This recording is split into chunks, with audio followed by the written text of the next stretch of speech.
Hello, coolers, and welcome back to Viva Barca.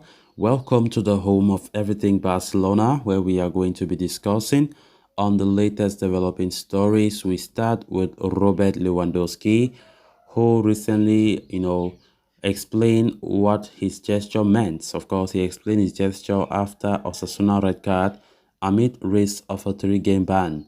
We are going to be discussing on that as we progress. Then, secondly, talking about this transfer news, claiming that PSG are set to compete with Barcelona and Newcastle United for this Brazilian midfield prodigy by name Andre Santos. We are also going to be discussing on that. So guys, before we get right into it in much detail, please do ensure to subscribe to the channel if you haven't.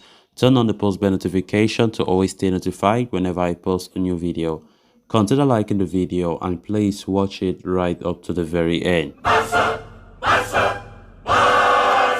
Speaking after the Golden Boot Gala, Barcelona striker Robert Lewandowski has offered an explanation about the gesture he made following his sending off in the game against Osasuna last night. The 34-year-old started the game at El Sadar but was sent off at the half-hour mark after he received two yellow cards. The Barca striker picked up his first yellow card in the 11th minute for a foul on Nacho Vidal before he committed another foul on David Garcia 20 minutes later, resulting in a second yellow card and the sending off. Why such a dismissal would earn a one-game ban? Lewandowski made a gesture while walking off the pitch when he touched his nose and seemingly pointed towards referee Gio Manzano, which could land him a lot of a hot waters and possibly earn him a 3 or 4 game ban.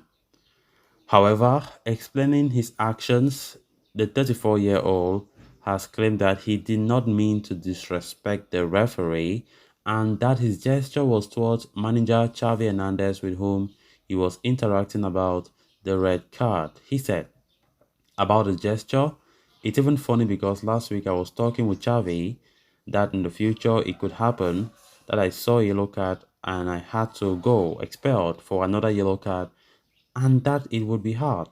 I had that feeling that it could happen," Lewandowski said. And after what happened, I made this gesture to Xavi, not to the referee. It's a big difference. It was like saying, what we talked about today has happened. The gesture was for my coach, not for the referee. It's not that I was saying anything to the referee or joking.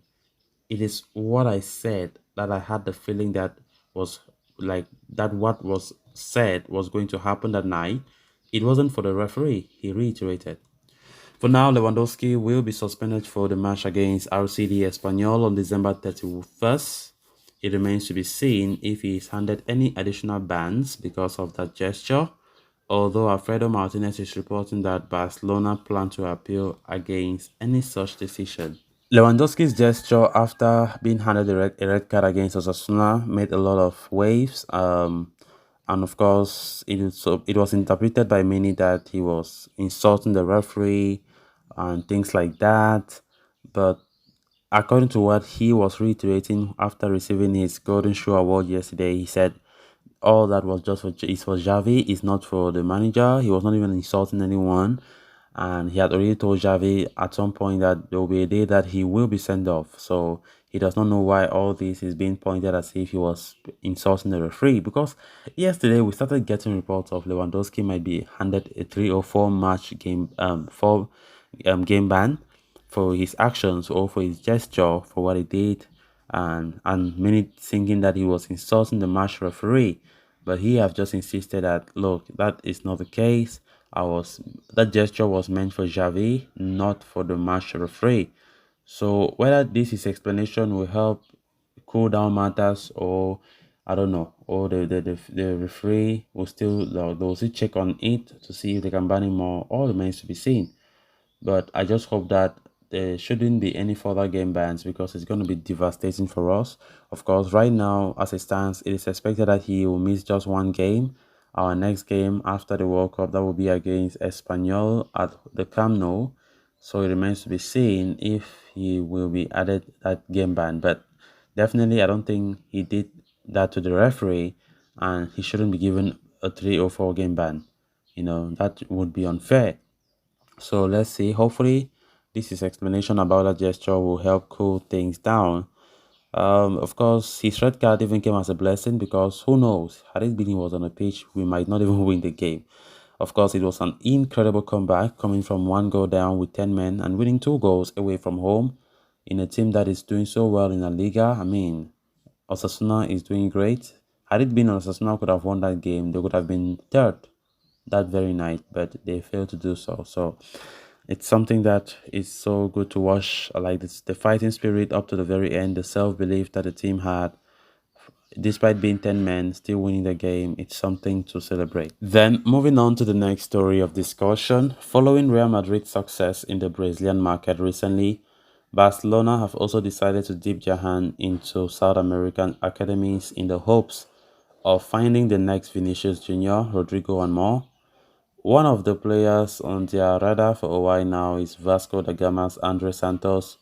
The 18-year-old is primarily a defensive midfielder, and as such, Barcelona view him as someone who can replace Sergio Busquets in the long term.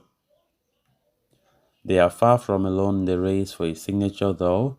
As per a report by Sport, but PSG are seriously interested in signing Santos, and their interest has been increasing month after month. Santos is considered the new Bruno Guimaraes in Brazil, and PSG director Luis Campos is ready to bring him to the French capital in the winter itself. The report also suggests that 5 clubs, including Barcelona, Newcastle United, have already drawn up an offer for the midfielder. Paris are yet to make an official move, but have already spoken to the players' representatives to nail their interests. Vasco da Gama are ready to let the player leave in the January itself, but want their €20 million demand met. In search of Busquets' replacement, it will not be surprising if Barcelona decide to splash that cash on the Brazilian in the winter. That said, the Blaugrana are also keeping an eye out on Wolverhampton Wanderers Ruben Neves and Real Sociedad Martin Zubimendi as potential successors.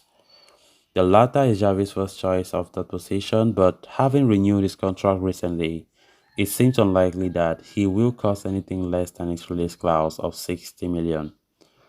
Neves, on the other hand, has a contract that clocks up in 2024 and could be available on a meal deal price in the summer 2023. As the January transfer window rolls in, more names apart from the expected to top up on Barcelona's radar apart from these two. So guys, with that we have come to an end of this episode. Thanks a lot for watching. Until next time, bye bye.